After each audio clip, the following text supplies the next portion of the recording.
Hey yo, man, it's that dude, Pro Lift. Top of the AM, man. It's that dude, Pro Lift, and we back with episode 52. Fatherhood, hip hop, and sports, man. First and foremost, I just want to give thanks to the Creator for giving me life, giving me health, giving me strength, uh, because it's so easy. It's so easy to uh, come short. It's so easy to fall out the game out here. And one thing I can say that God has been good to me. He is the head of my life. Um, he has shown me so much favor. He has been such a force in everything that I do on a day in and day out basis, and I'm just so thankful that the Most High, has had mercy on my soul. Um, I know I'm a week behind on my stuff, but you know, life been life in lately. Um, I want to send a special shout out, man, to the homie, man, Soldier P. Um, I owed you guys a second part of episode 51 because he was going to be a special guest on episode 51, part two. Just, catching up on, everything, him and I have went through as artists, as friends, him being one of the minds that helped me start up this podcast and threw me to alley and gave me some good game in regards to, you know, telling me, Pro if you need to put more content out there. That's the only way we gonna really reach the masses. We need more content. We gotta put more content out there, into the airwaves. So big special shout out, man, to the homie Soldier P, man. He lost his grandma, man, this past week or so. Um, it's crazy how the universe works because every time I saw the homie, no matter how much time that came in between us, I always asked him about his grandma. I always asked about his grandma. She was such a beautiful soul, um, real life OG, and she's very kind. And yeah, that really touched my heart, touched my spirit, man. To hear of a homie losing his grandma, and I just hope and pray, man, mentally and spiritually, Soldier P, uh, you can get better. I know I won't say get over this because I know your granny helped raise you. I was a granny baby, so I understand the significance of losing your grandma, man. That's basically like the backbone to your family, when the grandma's no longer around. So big shout out to my homie, man, Soldier P. Keep your head up, King. Keep pushing. Keep some God in your life. Keep being an awesome father. Because Superstar Page is very lucky to have a good dad like you, man, that's out here trying by all means to be visible in her life and just, give her the things that she needs. And my heart is with you, homie. But when we think of fatherhood, guys, fatherhood is basically we loving on our kids 100% of the time. We're teaching our kids to have passion for life. We're teaching our kids to have respect for others. So when I think of fatherhood, those are like some of the key elements that come up in my mind. We have to teach our kids to be passionate. We have to teach our kids to have respect. Because it's a lot of people out here that's not stressing it to their kids, man. That passion and respect will carry you a long, long way of life. And as fathers, when you think about this fatherhood thing, man, we got three jobs. It's three tasks that I feel like every father should be held accountable for. Number one job is providing.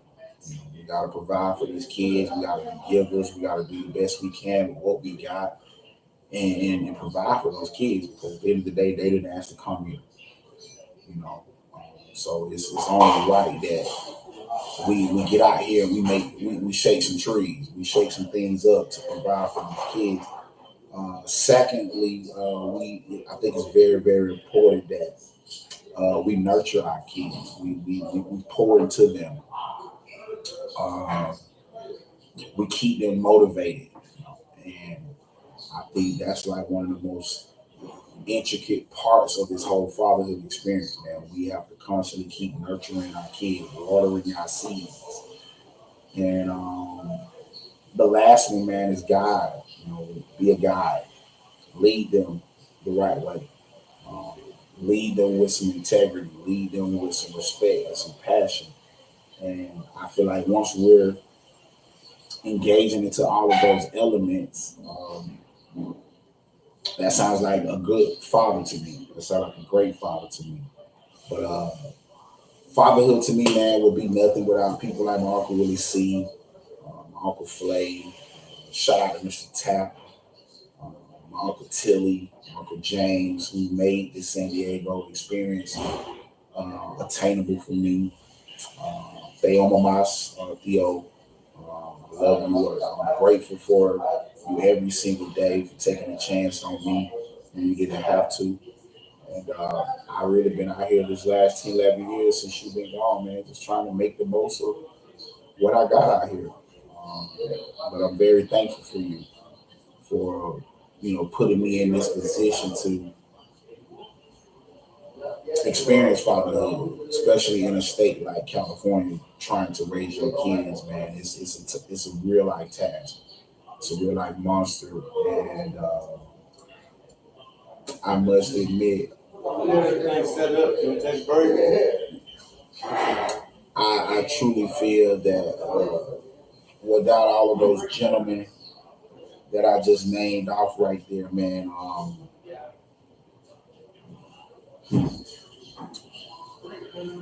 I think I would be really looking at fatherhood from a real life different perspective. But at the end of the day, I'm just so thankful for all of the male figures, man, that played a father role in my life. Big shout out to Grandpa Mr. Richard Jackson, uh, him and my Uncle Willie C, man, and Mr. Tap. You know, they taught me hard work. They taught me grind. Um, they taught me how to go hunt me for me some food, or fish for me some food. And they always used to stress that hard work outweighs everything. So I'm very thankful for all of the father figures that I had in my life because you know it does take a village to really raise a child.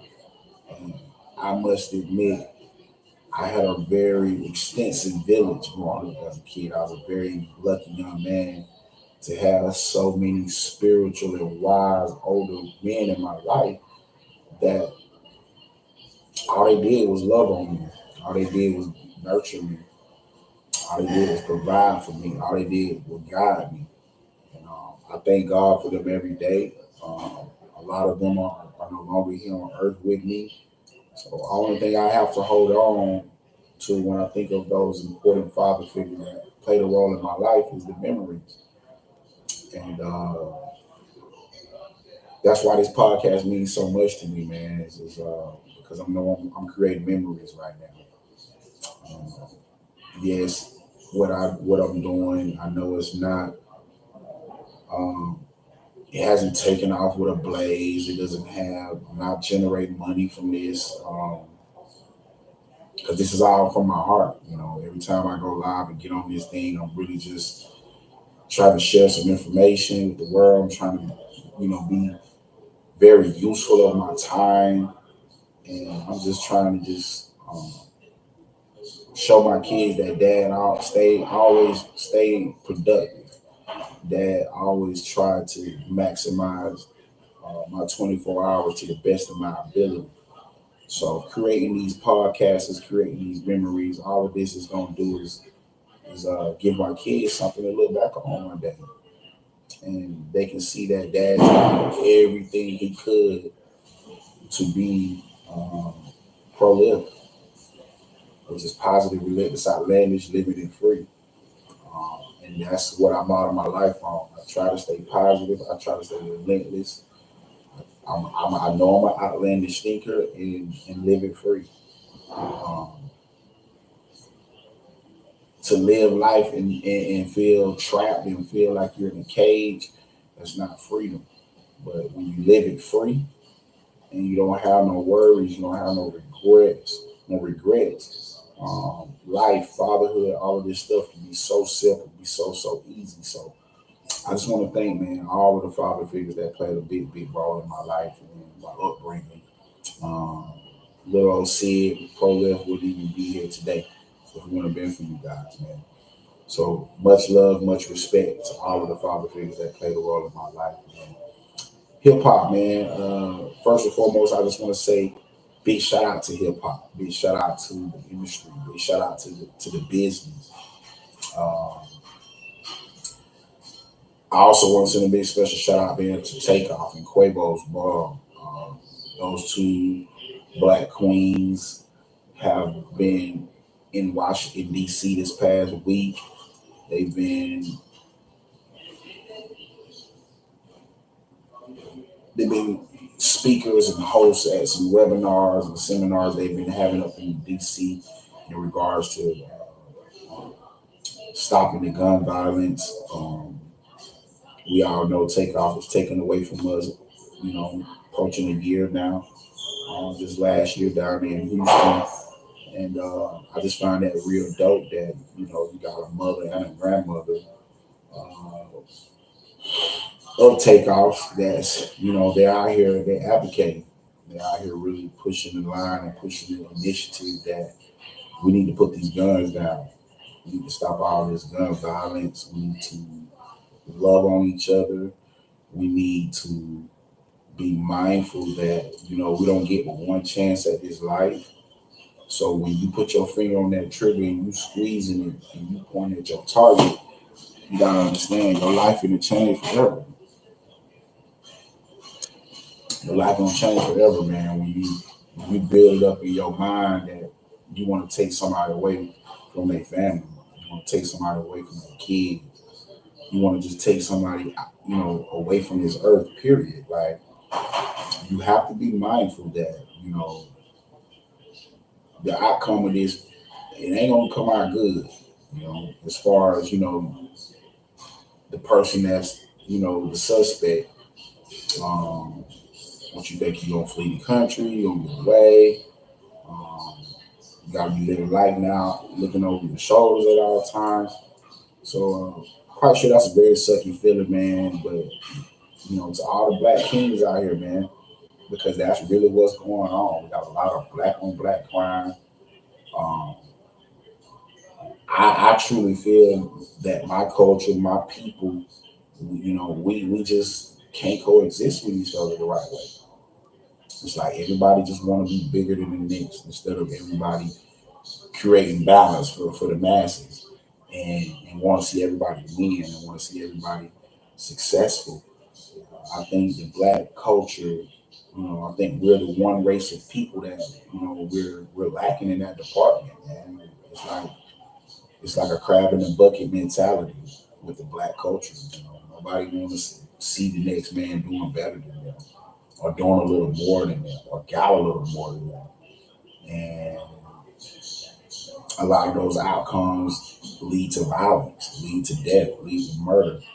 And I just want to say, I tip my hat to Takeoff's mom and his grandma for going up to DC and just being a part of whatever patterns they were a part of, because the initiative and the agenda and the objective is clear as day.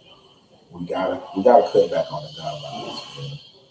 And if we can have victims, moms out here advocating and pushing this line that we need to put these guns down. A lot of this shit that's been promoted in this music. Nah, man, you got mothers out here that's telling the youth, nah, put those guns down. We gotta live. We gotta create a healthier playing field for the next generation of future leaders. That's when we controlling and running this universe. So big shout out to Quavo, Takeoff, Quavo's mom, man. I think that was very dope, very sincere. Uh, Also, I want to send a big special shout out, man, to FBG Duck. We all know FBG Duck was gunned down, assassinated, murdered about 2, 3 years ago in his hometown of Chicago. And there have been speculations that his mother is now finna sue the entire Cook County, Chicago um, region, uh, city of Chicago. She's suing them, along with Lil Durk and King Von's estate for being masterminds and possible um, suspects who put the hit out on her son. And I don't know how that's gonna end out, but what I do know is when you're talking about a lot of violence in your music, when everything is just drill, murder, murder, murder, kill, kill. What's up, fam? I gotta give it. I can't give it to y'all right now. A little after. Permits to give. But yeah, we have it though. But we have it though. We have it though. Um, but yeah, it's just like it's drill music and it's murder, murder, murder, kill, kill stuff, man. At the end of the day, both mothers on both sides of the fence are affected.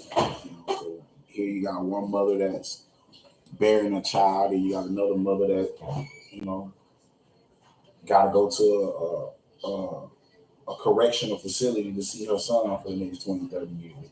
And that's even if she has that much time to live. So we have to be very mindful, man, when you pick up that gun and you talking about you finna go squeeze on the op.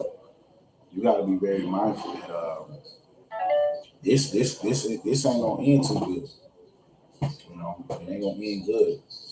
I mean, that rush and that adrenaline that you may be feeling prior to you doing what you think to go do, and then you execute it and go do it. I guarantee you, after you pull that trigger, you looking at that man and holes in him.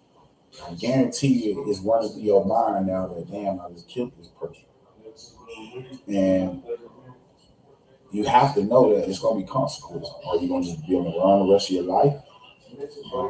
Because that's what it seems like to be a hot commodity in the black community, man. There's too much black on black crime, there's too much black on black killing, and the shit need to stop. It need to stop. These record labels that are promoting these artists to just put the drill music out there and just keep watering down the airways with all this, op this, op that, you know, I'm smoking on my op, this, this, and the third. Like, man, come on, man, we gotta grow up and we gotta be very mindful that, you know, we're pushing this same bullshit trash narrative down to our next generation of leaders, and that's not cool. I think it's very important that we allow kids to be kids. But if we're out here promoting and pushing things that's teaching them to always look for something wrong in somebody that look just like them, that's a problem. That's some mental health stuff that I feel like we need to embed that into the hip hop world. Like I feel like hip hop needs counselors. It needs a union.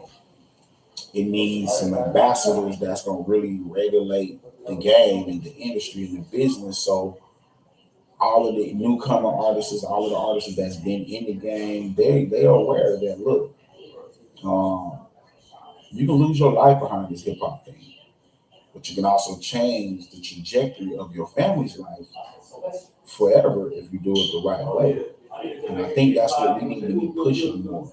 We need to be pushing more longevity. We need to be pushing more financial freedom from a longevity perspective when we're talking about hip hop as a whole, as an entity. And I feel like once we kind of transition to that phase of things, we'll start to see better results. But big shout out to FBG Duck's mom, man. I'm not upset with that lady at all. She's doing what she needs to do to get some justice for her son. And shit, like any mother that's concerned and care about their kid, man, they're gonna go all out for their kid. So big shout out to that her mom, man. I hope she gets everything she deserves out of this situation because her son didn't have to get gunned down like that, man. Uh, I want to send a big special shout out, man, to the family of Young Dolph, man, to his kids, to his mom, his dad, to his wife, man. Your trial has been very trending lately, man, because it's been a lot of golden nuggets, but the one nugget that stood out the most in your trial and in your case is that these guys real life killed you for $800, and it's already evident that CMG had something to do with it, which everybody in Memphis already knew that anyway. Everybody practically in the South already knew that. But I don't think I'm gonna never look at Yo Gotti the same. Um, I can't say I was a big fan of his before that because I grew up on real like Memphis shit, 3-6 and Ball and G, and it don't get no more Memphis than that. Um, I know Gotti was around, trapping, hustling, doing what he had to do in that time, but musically wise, Project Pat, big shout out to Project Pat, man, which is still a part of that whole 3-6 window or tree. But yeah, I grew up on the real Memphis shit. I'm not saying that he was on some fake Memphis shit, but the way you was hating on Dolph, man, and tripping on Dolph more so because he, didn't side with you. Um, but that's what it seemed like what it all boils down to. You didn't side with Dolph. Um, Dolph didn't want to team up with you. Um, Dolph saw some flaw in you, and Dolph did his own thing. And it seems like to me, him doing his own thing and growing into the unicorn he was for that Shelby County, Memphis, Tennessee region, man. Um, I just think it's a coward thing where you just find fit in your heart that hey, I'm finna just go murder this man. I'm gonna put 100K hit on this man and him wiped out, because he eating too much.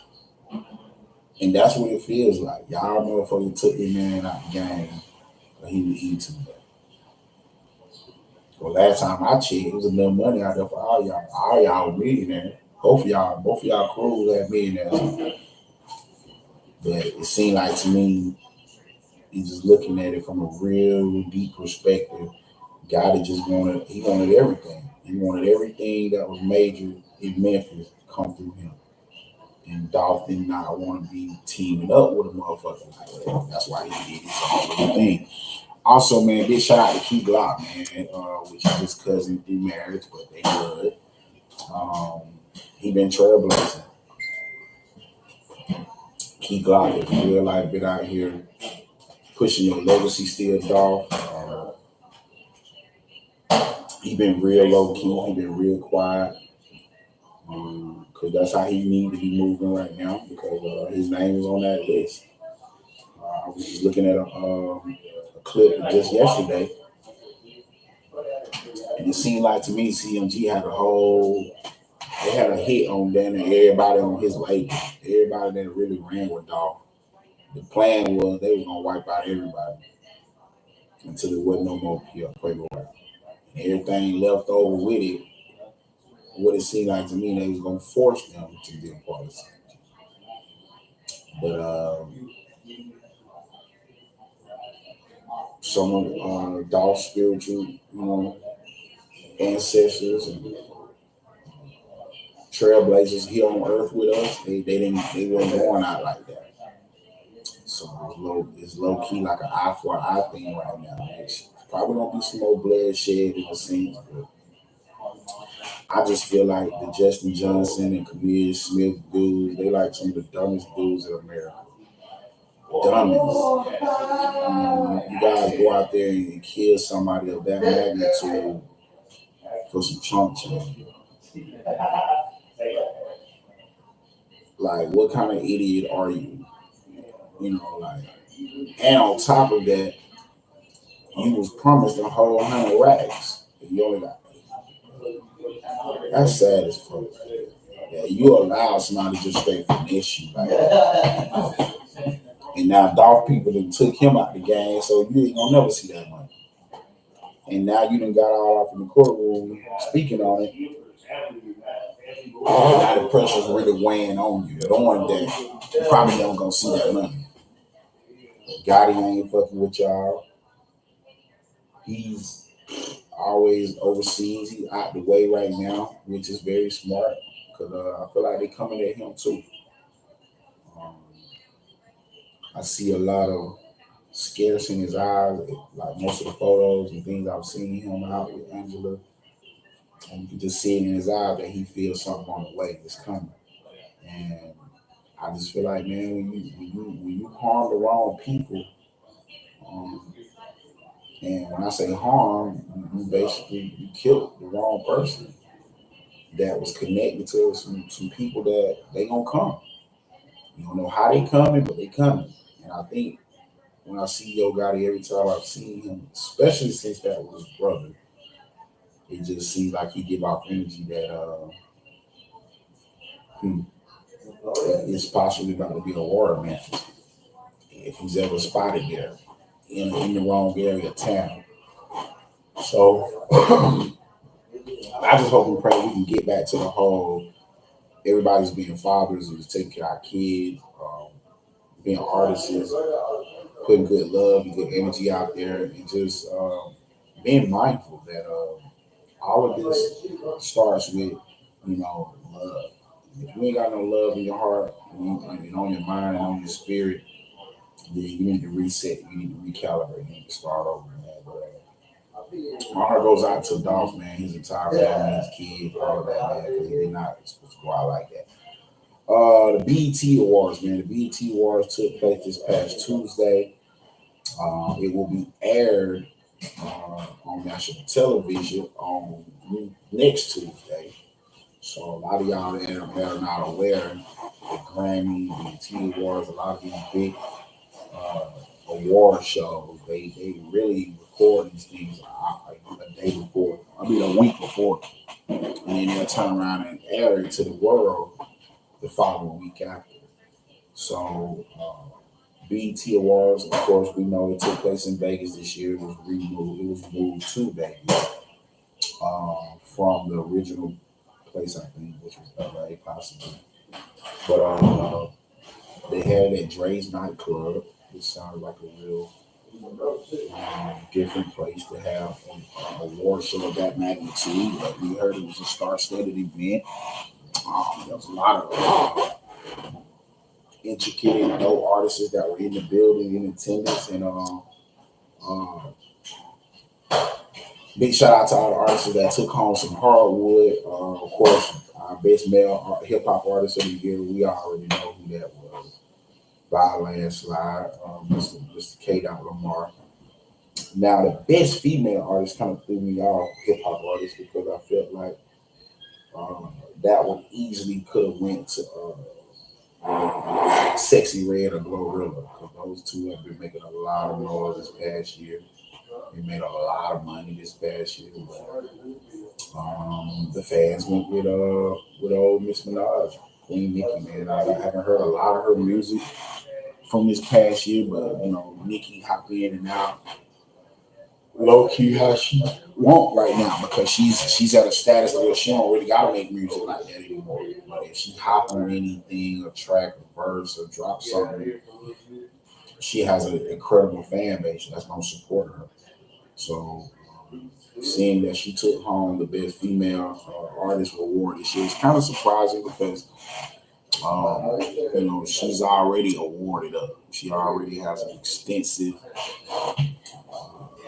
window case of hardware, but we won't knock her because she has been a force in the game for a very long time. Our best female R&B pop artist was SZA. Uh, Not knocking SZA because she come from that Top Dog umbrella along with K Dot. and she's another one that has a very extensive fan base. But I truly feel like uh,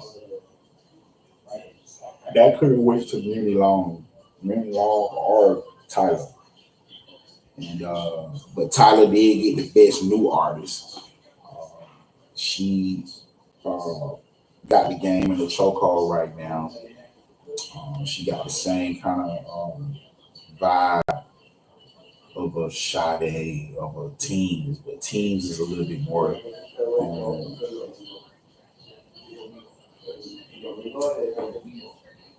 little bit more polished. But Tyler has her own style, her own. Not knocking Teams because Teams is very rare and different and unique. She's like that real Nigerian African soul when you hear us uh, put her melodies down. But Tyler is just like this eccentric African that can cross over to all people of all walks of life. You know, whether you black, whether you Hispanic, whether you Russian, Australian, Japanese. Like this girl has real life language. And I think she's a real life star in the making.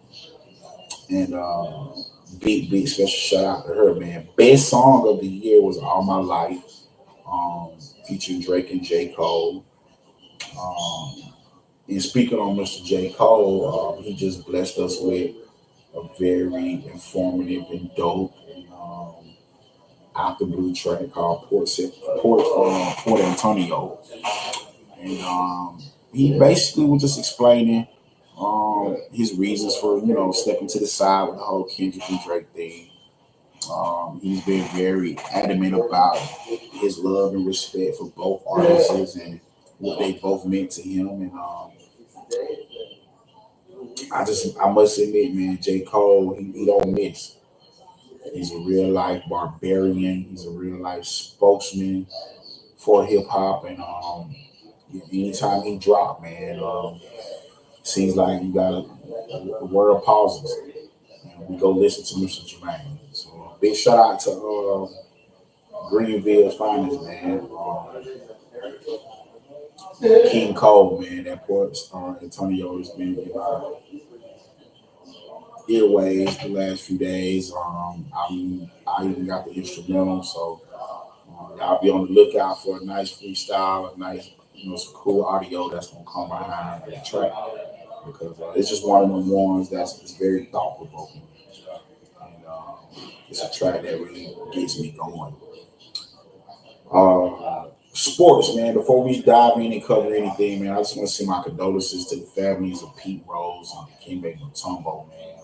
We all know Mr. Pete Rose was arguably the greatest hitter that ever played baseball, but we also know he was bad for baseball for life because he betted on himself.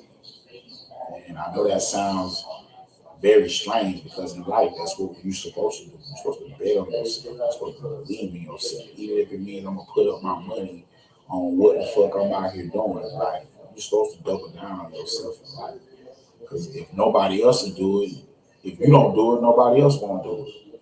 So, but I am aware that Pete violated the integrity part of the game. Um, because it just seems very strange that if I'm gonna bet on sports while I'm playing the sport, then from a judge's perspective or from a person's perspective, that's going to give some kind of punishment behind with this. In their head, they thinking like, well, you didn't have any respect for the game. You lied to the game, basically saying you put yourself above the game. And Mr. Rose did that.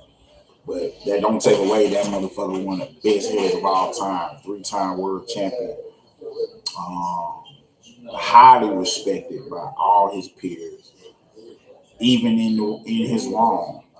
That's how you know you was a force. You had so many people advocating for this man to get into the Hall of Fame for damn the last 30 years, bro. This man been retired from baseball since what, the late 80s.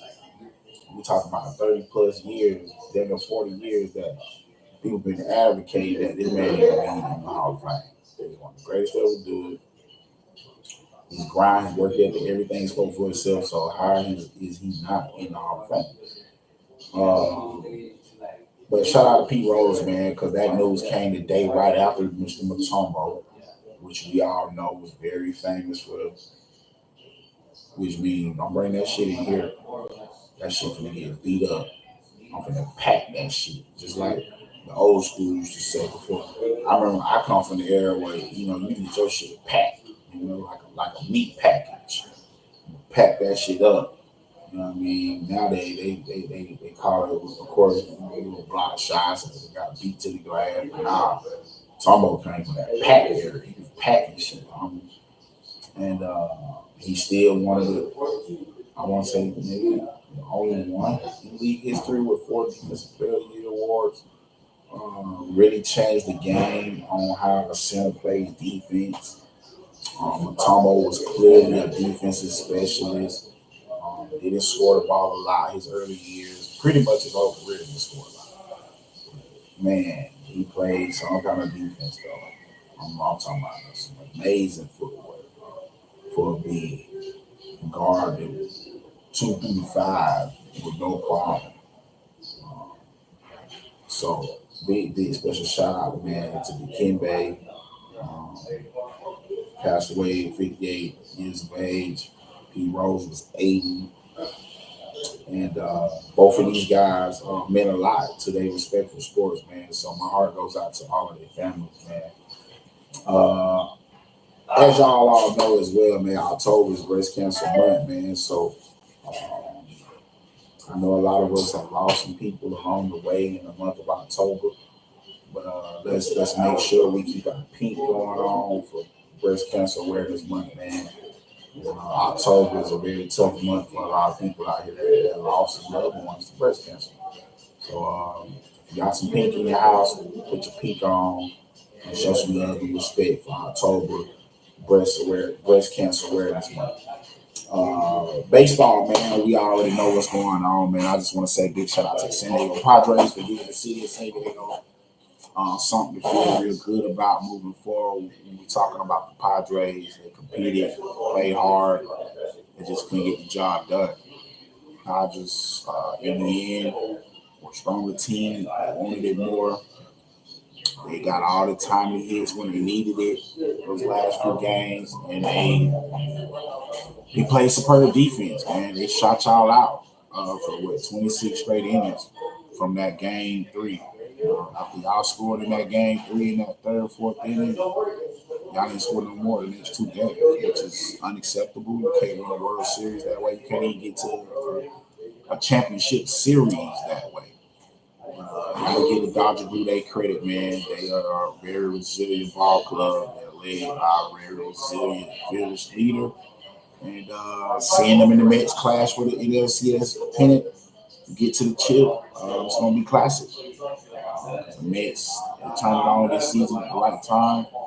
Wasn't a big fan of theirs this year. It cost me some change on a few occasions this year because it was very, mind draining that a team of this magnitude, kind of players, the payroll they got, which is right there behind the Yankees and the Dodgers. Um, the Mets were built to compete for championships. So all I know is that series should be interesting. It should have some type of significance to it. And we're talking about where, TV ratings and things of that nature, because you still got your Los Angeles, New York markets competing. And same thing with the World Series. Dodgers advance. They gotta go. They still gotta have to do business with New York because I'm already writing off that Indians and Warriors shit. Neither one of them are not beating on Yankees in the 7-game series, which we already know that's who the Yankees are waiting on. Aaron Boone, you gotta win this series, man. You want to keep your job in 2025. You better get this team to the World Series, and if you want a good contract extension, you better go and close the deal because it's already been said this World Series is nothing for you. But I feel like Steinbrenner family and all of that, they will be very lenient if you can get to the World Series. Now, if you lose to the Dodgers, which is equivalent team, same kind of money y'all both spend, they might be a little lenient and still retain your services, man. But you got to get with it. You got to come on with it. You got to make sure when y'all face up against these Warriors or these Guardians, to be honest with you, y'all supposed to sweep it. That team is supposed to win damn games, y'all. Not one game. I mean, the Tigers or the Guardians, my bad. I just sent the Warriors home. But big special shout out, man, to the Yankees, man. They one series away from their goal. They haven't been in the big game in 15 seasons. So it's a very exciting time in the Bronx and in Queens, man. Both of their teams are where they want them to be. They're big spenders. So the money they spent the last few seasons it looks like it's shaping out. But that's our Major League Baseball segment. I'll be right back real quick. I gotta take a time out on the play.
The visibility is terrible. If you can avoid being on the roads in the coastal areas this morning until about 9 a.m., I recommend just staying home and staying off those roads. The visibility is poor. As you can see out of the La Jolla Shores, we can't see anything on this camera, and that's pretty much what it looks like when you're driving in some areas. You can't see. So we do have a dense fog advisory in place this morning for this area, highlighted in gray. It's all of our coastal areas from Oceanside down to the border. That will remain in effect until 9 a.m. And like I said, if you are on the roads, make sure you're using those headlights, leaving that space between you and the car in front of you, and slowing down because the visibility is bad and those conditions are dangerous. But we will see that fog turn off by about, or dissipate by about 9 a.m. and then we will see some sunny skies after that. So we have that to look forward to today. But first, let's start off with a picture of the day. When those conditions were a little bit better a couple days ago, off the Ocean Beach here, we can see a gorgeous sunset out there, some pretty orange colors, a couple of birds hanging out on the pier, and just a great shot. So thank you so much, Artie Earl, for submitting this. We love to see all of those great photos around our beautiful county. So we are going to start to feel some cooler temps as we head toward Monday. It's going to be feeling a little bit crisp, a little bit like fall out there. We have this upper low moving just north of us. We're going to see it dip down towards Las Vegas. And then as it moves on, we're going to see a little bit of a warm up on Tuesday, but only by a few degrees. So it's going to get a little bit cooler to Monday. And then by Tuesday, warm up by a few degrees. Then we even have a chance of rain on Wednesday, though it's low, it's about 10 to 20% chance. So that's what we have to look forward to in the next couple of days. Right now, though, our wind speeds pretty calm for most of the county. So out toward the coast, the inland areas, and then as we head into the mountains, that's where we kind of start to see it picking up in Julian, 8 miles per hour, 23 in Mount Laguna, and then out in the desert, some gusts out in Ocotillo Wells at 13 miles per hour this morning. Now take a look at our temperatures. So out in the desert, it's in the mid-70s. It looks nice and cold right now. We are triple-digit highs out in Marina Springs. So yeah, man, back to the whole our sports segment of things. We're gonna dive right into some college football, man. As we all know, I missed last week. Like I said, man, one of my closest friends lost his granny. Uh, Still been grieving and dealing with life myself, and sometimes we just be needing some time to ourselves, man. And I know consistency is everything, and that's why I'm even bringing it up to my subscribers, to the YouTube family, the community that's giving a little old pro with this platform and just hearing my voice and just being a part of my podcast world, man. Like I feel like it's very imperative. It's very necessary that hey, we can admit, okay, I was wrong. I missed a week last week, but it wasn't purpose. It wasn't on purpose. It was more that um, my mental health wasn't all the way there last week. On top of feeling down and sad for somebody else that meant a lot to me. So we took some time off last week, but as we know, college football world got shook up last week, man. Bama beat Vanderbilt beat Bama. You had the Razorbacks taking down Tennessee, Minnesota, the Gophers. The Gophers whooped up on the Trojans. Even though the USC was in Minnesota, but still, man, a program like USC should never be losing in Minnesota, man. Cal faded Miami to the very end of the game. Miami had to do some miraculous stuff to come back and win that game. Only by one. But big shot to Cal, the Golden Bears, man. They've been playing some real tough physical football lately. Man. They took them boys to the brink. But the top 10 in college football was shaking up last week, man. But that don't take away from anything because we all are aware that, hey, college football playoff system now consists of 12 teams. So we will be seeing some great programs with two losses in the playoffs this year. And I think that's why they extended the whole format of the college football playoff layout because you still got a lot of good colleges and good schools out there with two losses, man. That just better than the team that holds the trophy at the end, the national champion. So at the end of the day, what's going on, boss?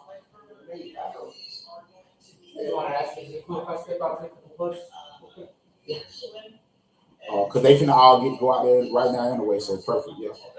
You must have missed the initial one when they went out together. Yeah. Are you Hector? Yeah.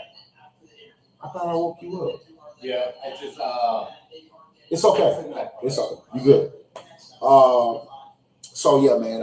I just feel like it's very imperative that we stay mindful when y'all come out from break outside, where everybody finna get one in 5 minutes, so you can go back out there too if you want to.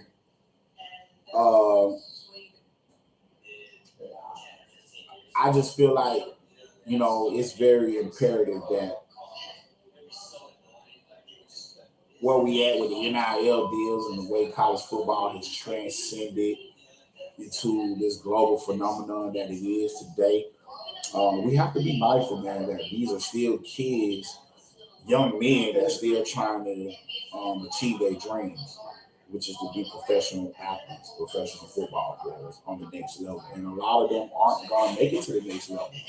But when you implement a 12-team playoff system and give 12 schools a chance to win the national championship, that opens up the window and the door for more kids to reach their dreams and goals by going to the next level, because then that means these teams are going to be playing on the biggest stage.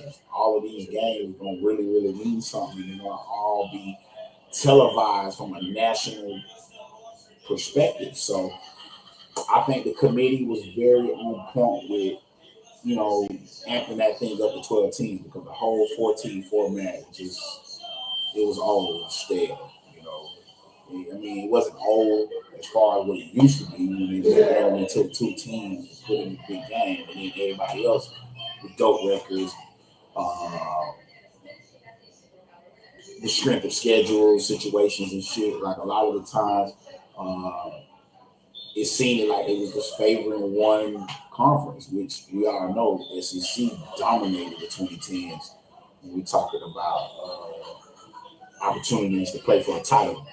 But they were the best conference in college football as well, so you can't knock the SEC. But big shout out to the committee, man, for making that possible for a lot of these schools and a lot of these kids to get that opportunity to play in those memorable games and those memorable moments, man. But today's slate of games, man, we got the Gamecocks going down to Alabama to take on the Crimson Tide after a loss. They got Bama favored at 22. I think Bama gonna go take care of that. Got Texas at Oklahoma, man. They got Quinn Edwards coming back off of injury. Arch Manning held that boat down for a while.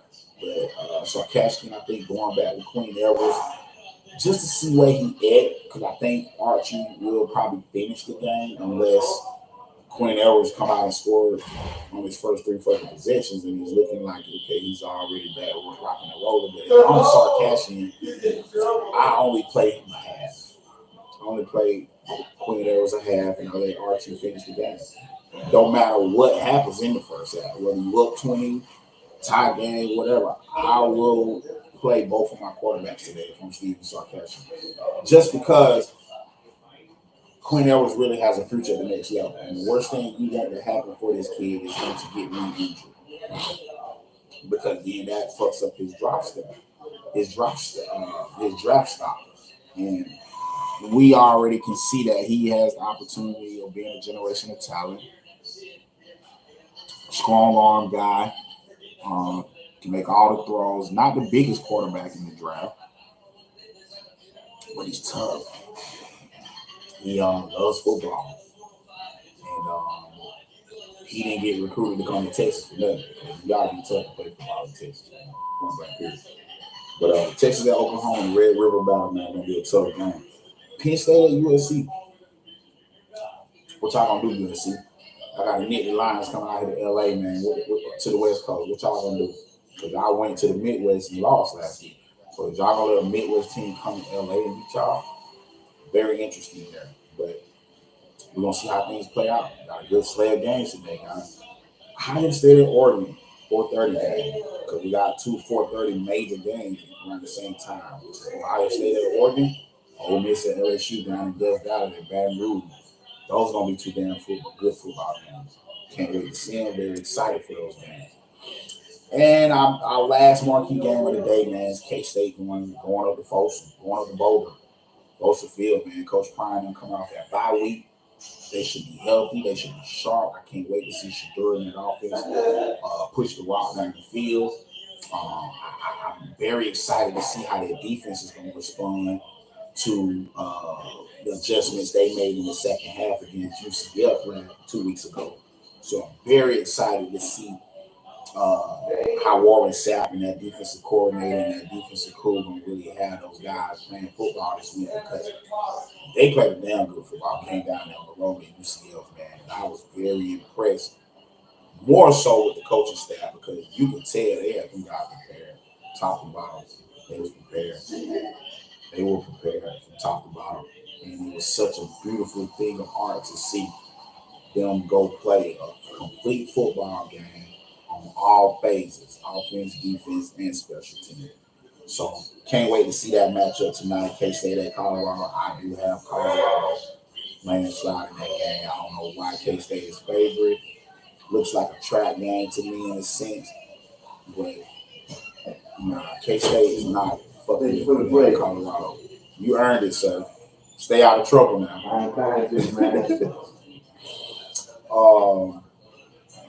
But yeah, I don't know what Vegas is trying to prove with that, but my money got to go Coach Brown, man. I'm not betting on Avery Johnson, even though he looked sharp last week.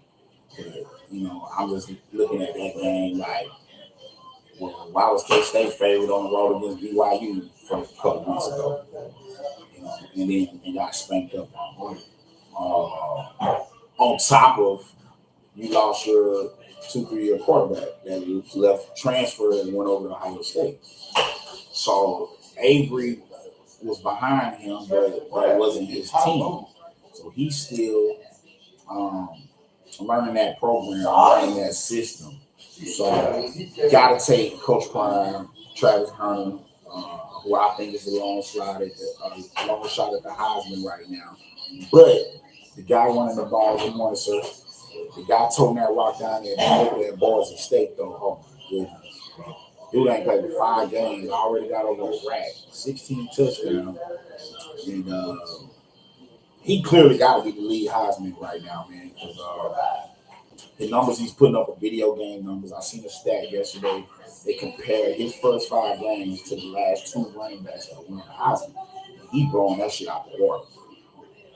Derrick Henry on there was 5.65, and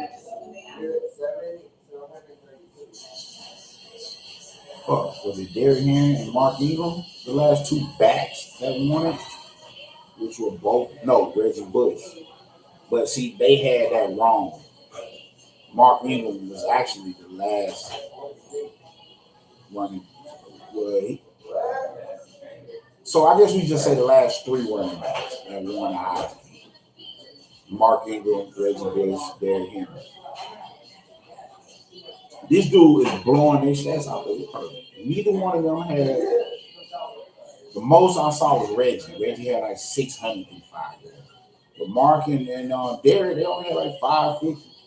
Which is good as fuck. 560. That's all well over $100 a game. But this dude got 1,031 yards, 16 touchdowns, and 5 fucking games, dog. Oh, probably. Big shout out to you, Ashton. You handling your business. You putting college football on notice. You brought a lot of excitement up there to Boise. Big shout out to the Potato State, man. Idaho, man.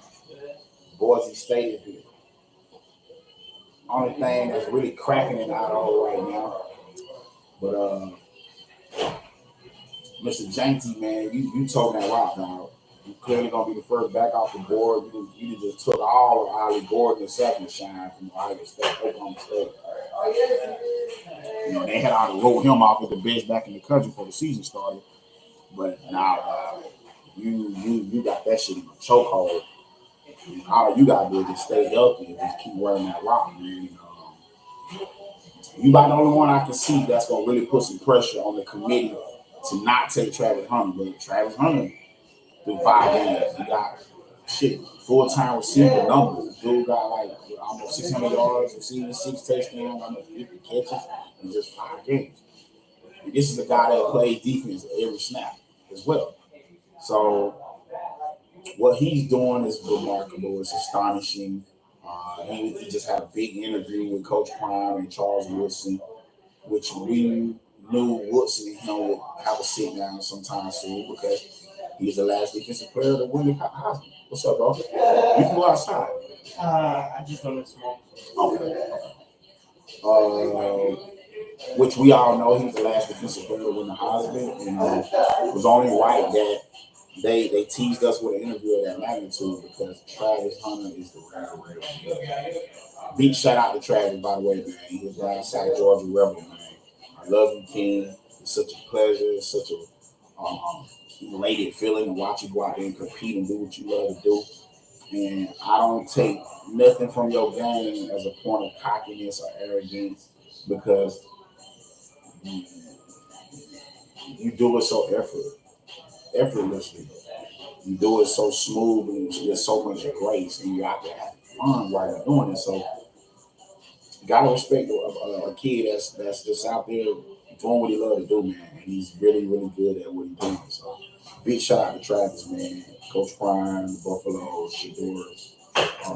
Also, hopefully, let's get a real speedy recovery for Shiloh because y'all gonna get in that top 12. You're gonna need Shiloh to close out the season and to even compete with those monsters for a championship. But his substitutes and the guy been filling in, they've been playing football. They bought into the system. Everybody's doing their job. So the Buffalo just gotta keep winning games right now. That's all that matters. Keep winning games right now. Before we dive into our NFL slate of things for Sunday, I'm just gonna go and put it out there, man. Basketball and hockey and college basketball is all right around the corner, man. NBA season starts back up on October 22nd, which is literally a little over 2 weeks from now. They are in the middle of preseason. Can't judge none of these teams by what we're going to see in the postseason because everybody's just out there really getting the run at. They're getting their sweats in, they're getting their legs up on each other from the long strenuous off season. And all I can say is October 22nd, everything changes as far as professional NBA basketball because it will be back in effect. We already know the hot take with the NBA season this year, man, is LeBron James getting a chance to play in the NBA basketball game with his kid. There's a lot of backlash and negative energy that's coming with that, but hey, man, I think everybody just need to chill out on that because this is a guy that has done so much for the game, has been the face and an ambassador of the game for such a long time, and to see him in a position to play the game he loves with his son. How can you not like that? How can you feel any kind of way about that? How can you feel any kind of way about that? You can't feel no way about a guy that gave something his life. He's giving his life to the game, and to say he never wanted to see one of his seeds play the game with him if he can stay healthy and last that long. So when Bernie got to like 10th, 11th grade, and he saw that he still had a lot in the tank left, I can only imagine what I've been going through Brian's head these last few years, and now that this shit is really shaped out for him. Like, oh my goodness, man, it's gonna be such a remarkable thing to see, along with having JJ Redick as the new coach, man. The Lake Show should be back this year, man. Right now, I don't see nobody that's just dominant in the West like that. I think everybody's kind of balanced out. But we already know everybody's at the Celtics next. They're the defending champions. How you doing, sir? They're the defending champions, and Jason Tatum gonna probably be playing with a chip on his shoulder this year. But Boston pretty much brought the whole crew back. It's gonna be interesting to see how things shape out in Beantown. Maybe that's why Paul George got out of the West because he probably felt like, hey, I can get to the finals easier if I go back to the West, the East. Hell, my thing is he shouldn't have left Indiana because he was on the brink of getting there then. But, those Miami teams were tough. LeBron James was amazing. For 4 years he was in Miami. So I don't knock Paul for doing what he had to do. Him and his family for a long haul. I think he would have had a better shot of possibly already playing in the NBA Finals if he would stayed his ass in the East with so much Richard. But unfortunately, he took his talents to the West, and he's been in the West now. So shit. Played with Oklahoma City, I want to say a couple seasons, and he played with LA for like 3-4 seasons. So yeah, he's been on the West for the last like 6-7 years. So Paul's like, fuck that. Go back to the East. Even though the West Coast is his home. He's LA King. But yeah, man, the NBA Association, man, is back in effect October 22nd. College basketball is right around the corner as well. The season open with college basketball is November 4th. Also, with this Fatherhood Hip Hop and Sports thing, come November, we will amp it up. We're going to go to doing 2 episodes per week, which we will be doing Monday mornings around like 6 a.m. 9 o'clock Eastern time, and then we're gonna do it on Friday mornings. So we're gonna take the Saturdays out the equation on the with the podcast moving forward, because at least with Monday I'm prepping y'all for the week, and then with Friday I'm prepping you for what's going to take place on the weekend.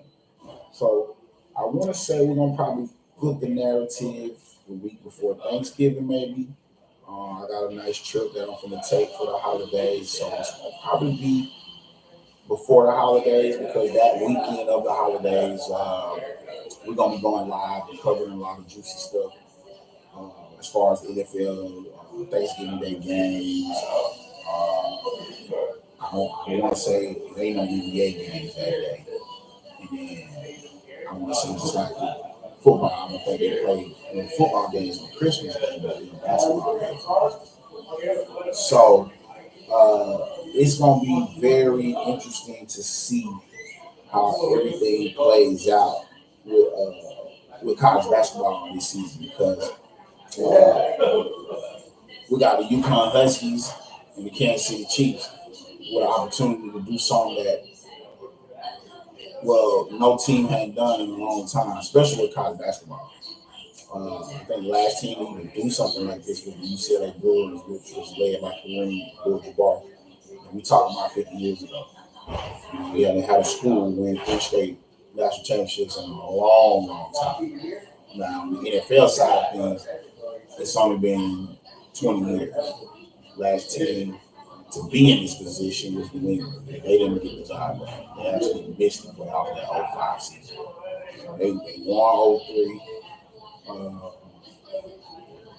against the Panthers, and they won 04 against the Eagles. And then I'm going to say 05, they didn't even make the playoffs. They missed the playoffs, yeah. And in 06, they came back, and Brady got hurt. Matt Castle didn't make the playoffs. So maybe I think they made it in 05, they just didn't get to the Super Bowl. 06, they missed the playoff because of the first play of the game, Bernard Parler, Kansas City Chiefs. Dirty move, went on Brady, snapped his knee. But I'm very aware that, everything that's been going on as far as off-season stuff is, getting closer to the season stuff. UConn Huskies and Kansas City Chiefs got the opportunity to do something very special, even though it's 2 respectful sports. You got professional sports, you got college sports, but it's still major sports. Huskies are on the brink of doing something very special, along with the Kansas City Chiefs. Big shout out to both of those entities as whole. Y'all are on the cusp of doing something very special. And I just hope and pray that a lot of those athletes and a lot of those people that make up their programs can stay healthy, can stay mentally tough and mentally prepared, because the pressure's already on before y'all even play a game. Everybody's at y'all neck. Everybody got the target on y'all. So if y'all don't show up and you don't perform, it could be a disastrous season. But on the flip side of things, y'all are in position to do something very, very special. So big shout out to the Kansas City Chiefs and to the UConn Huskies. NHL, man, hockey season is back in effect. The guys are back on the ice. The guys are back beating fools up on the ice. And that's one thing I love about hockey. I love how they can just catch fades. You know, you say something wrong to a fool out there on the ice in hockey, that fool, one of them throw them gloves off, you better throw yours off too and get ready to catch this fade. And the referees, it's a part of the game. And that's what I think is so unique about hockey, that you get to just watch people fight. So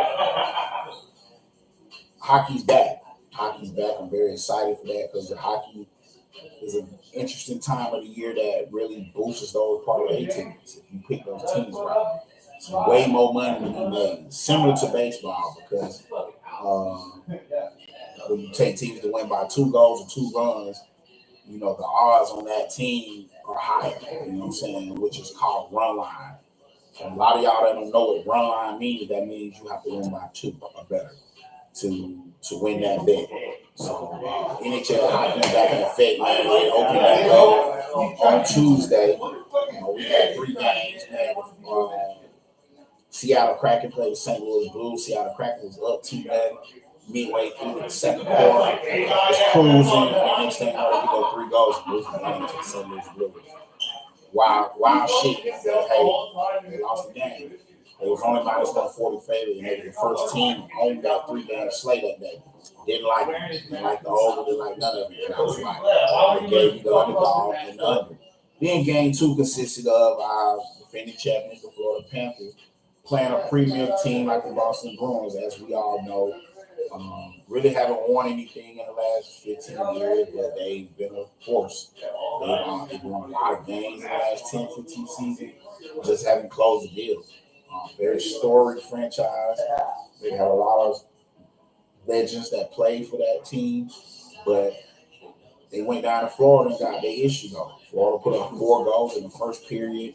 And as the way they were skating, that fan was rocking, that arena was rocking and rolling. You just knew there was no way Boston Bruins had a chance in that game. Just at the first period, they didn't have a chance. So big shout out to the defending champions, man. They took care of home ice. 6-4 victory, covered the run line, and went over. Now this new team, man, the Utah Hockey Club, man. We already know when they bring an expansion team into the mix of things, that's pretty much saying we are finna see a franchise or club play that they had to take some solid players from all the other 30 teams to make up their team. So that's how the expansion stuff works. Like anytime a new city puts their proposal on the table to have a new team come to their city, that's how they build that team up for that city. They'll take players from every team and they put them on that team and formulate that team. And they won their opener 5-2 against Chicago Blackhawks. We already know Chicago Blackhawks ain't been hitting no shit in like 10, 11 seasons as well. They won 2 championships, I want to say, in the first couple of years that I started the whole placing wagers and being a professional handicapper, because that's what I look at myself at. I don't put my money or get it involved in things that I don't have knowledge of. So when you got the knowledge of things and when you studied it and took enough losses, don't get it fucked up. There's trial and error with this stuff. And you have to make mistakes to learn with this stuff. So with that being said, guys, Utah took care of business. Chicago wasn't prepared. And I think Vegas got what they wanted out of that. Expansion team, home opener, first game of the season, they won the game. They sold tickets. They made things work. So big shout out to the Utah Hockey Club, man, for taking care of business. Now back to the NFL, man. This weekend we got Jacksonville and the Chicago Bears kicking things off out there in London at 6:30 tomorrow morning, Pacific time. So that means you got to be up.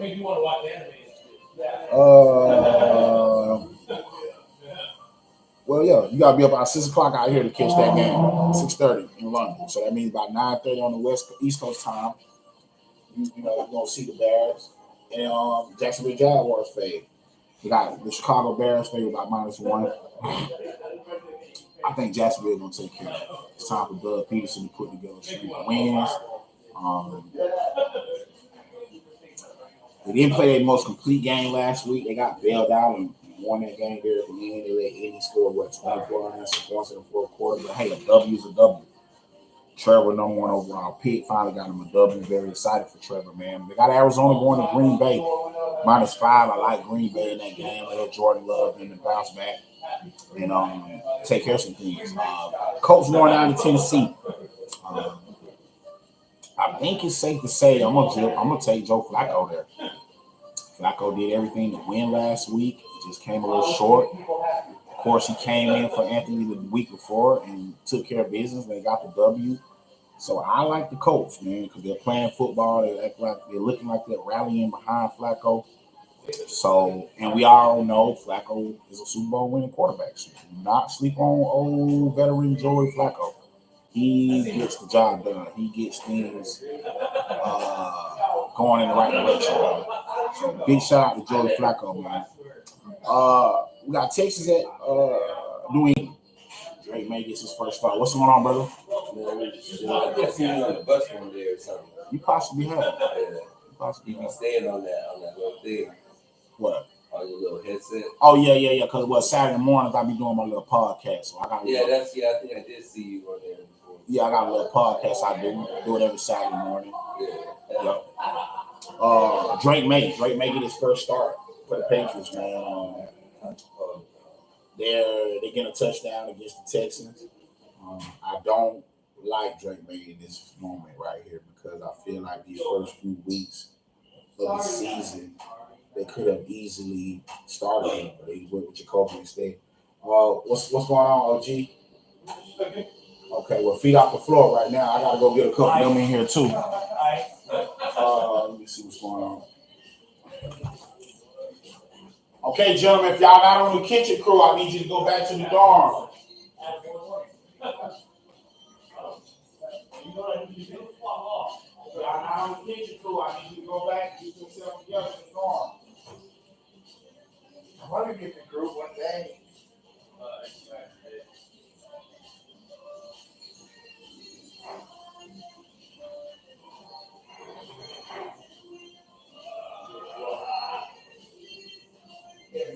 Yeah, we going up this tomorrow. That's tomorrow.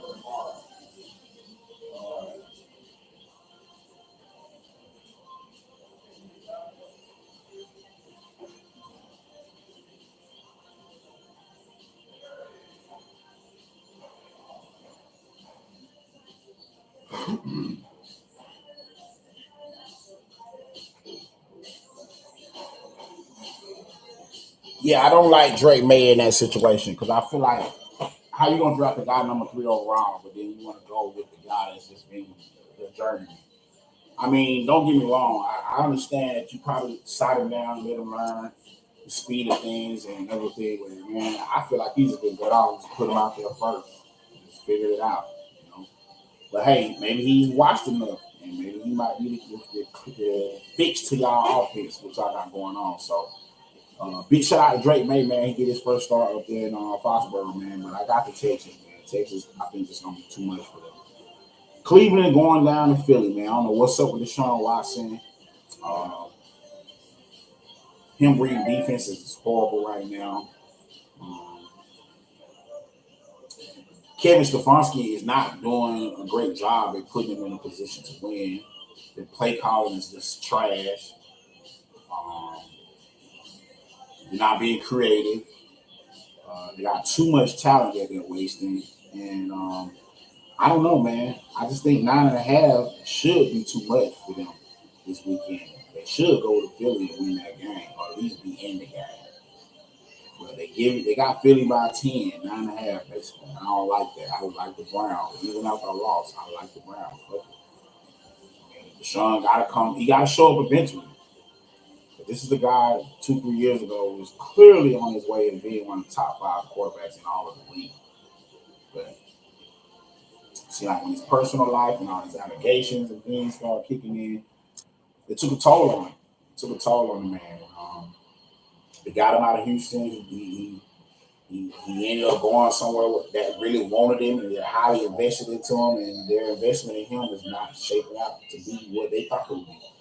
So I know as a front office, as a franchise, they're feeling very broken inside about that right now. So the only thing I know they hoping for, can these motherfuckers just go win us a game and play a complete football game and look somewhat like he did in Houston at some point.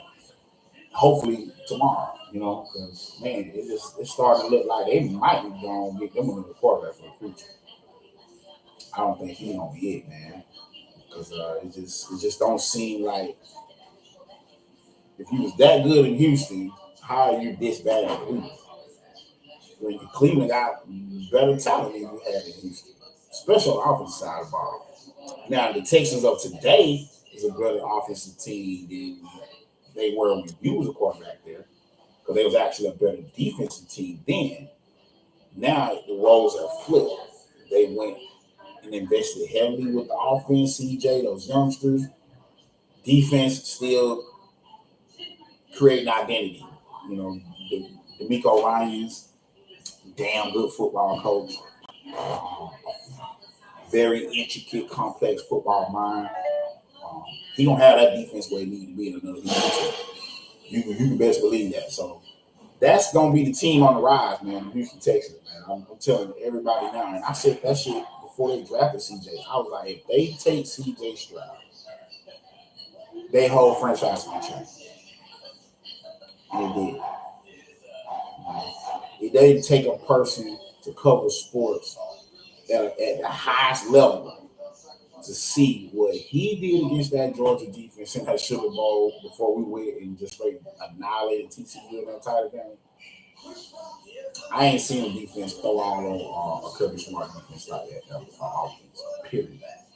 He lit Georgia's ass up, and they did everything to lose that damn game. Somehow they got bailed out. That fucking kicker shanked that fucking 43-yard field goal to go to the national championship game.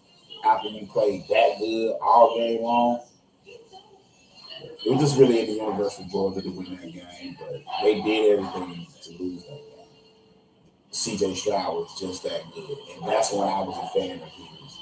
On top of his press conference, post-conference interviews, he started everything off talking about giving thanks to God head of his life. That's when I knew that bar was started. That's when I knew he was special. He has extreme faith. He has an undeniable work ethic, which means he's always working on his game. Which means he won't being great is all he's striving for. To be good, to be mediocre, that's not even in his vocabulary. CJ Stroud has it set in his mind that he will retire from football as the best quarterback ever play that game, that position. So when a guy thinks like that, he's gonna win. When it's gonna happen, I don't know, but it's probably going to start very, very soon because they got the right guy to lead that franchise. Deshaun had too much going on off the field, but let's just hope and pray that both of them as athletes can just stay healthy, man. Especially Deshaun.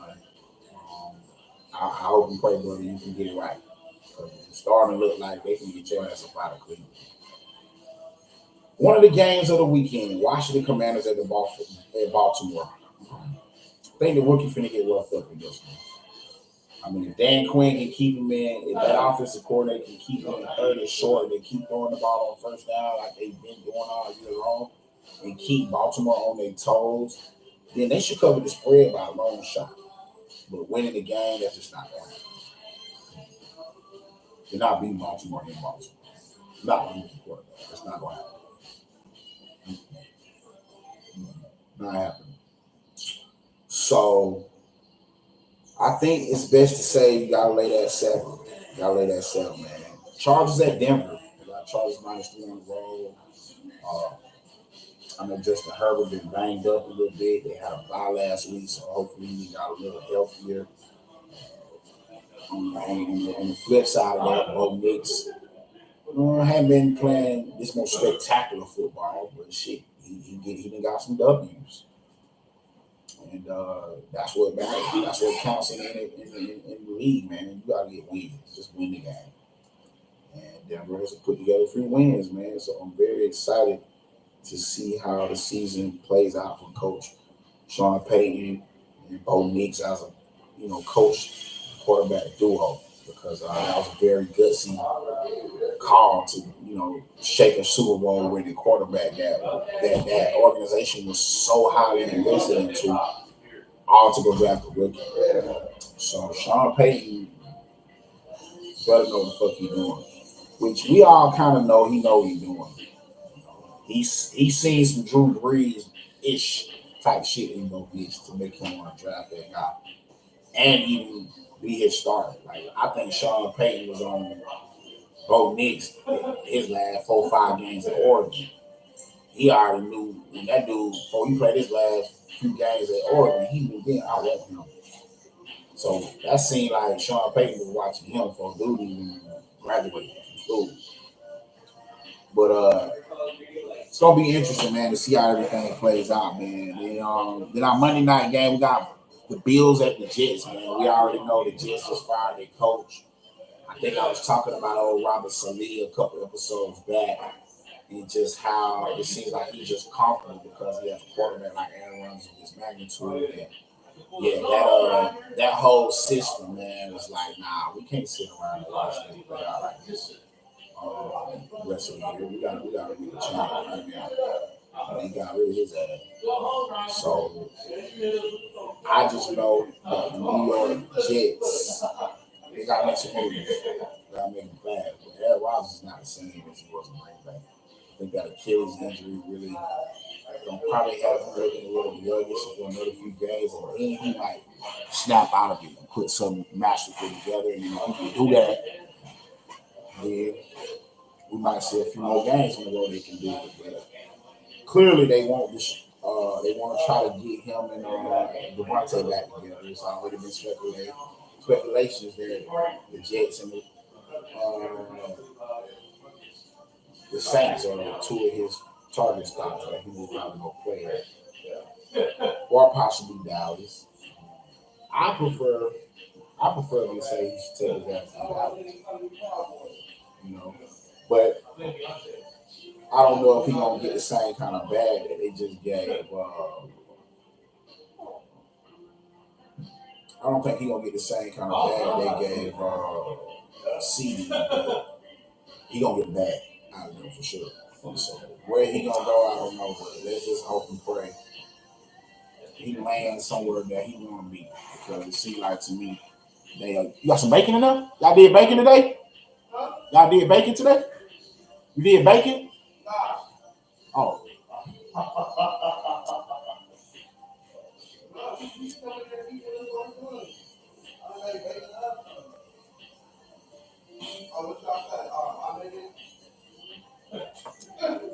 Well, yeah.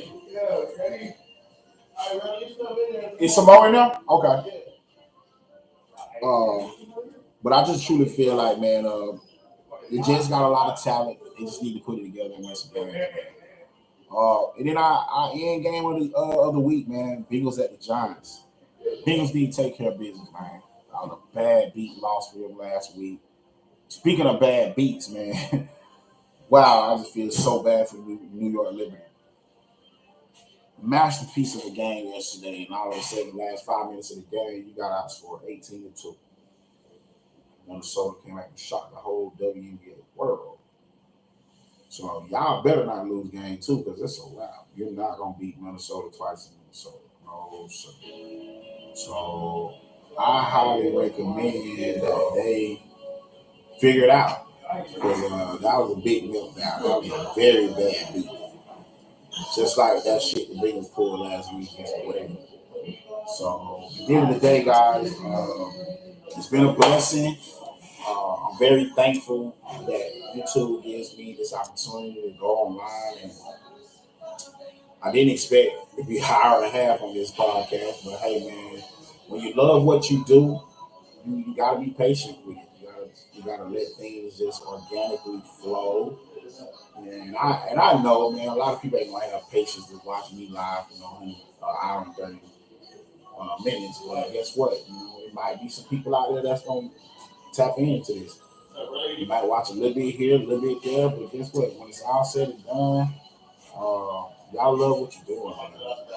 And this podcast, job, my status and where I'm at with my kids and shit right now, like I'm just so happy. Love, things of that nature. I'm just happy, man. I'm just glad that I got people believing in me, pouring life and love into me. And that's one of the most beautiful things available. When people believe in you, I trust you, pouring life into you, man. That's one of the most beautiful things the most I can give us. It's people that understand us for who we are. And I just want to thank the Most High for that, because he's been very good to me. He's given me an opportunity to be in the game. And I'm just thankful that I'm on this side of the spectrum again, and I get to go live and do what I love to do, guys. But that's been episode 52, guys. I want to send a big special shout out, man, to all of the mothers, man. I didn't forget you guys. I didn't talk about it a lot in the fatherhood part of things today, because I'm feeling very bad for my partner, losing his grandma. But the mothers are the glue stick, man. The woman's life and the woman's energy is everything. Because man ain't nothing without a woman. One thing about the man, we can't carry a kid. We can't nurture and guide a kid in that life that we're talking about. I gotta stay mentally and spiritually and emotionally and physically all the way together for a life that's growing inside of me. So that's why the woman's job is just so beautiful. Motherhood is just so amazing, man, to know that it's a hard job to be a woman. And I'm just thankful that we get to share this life with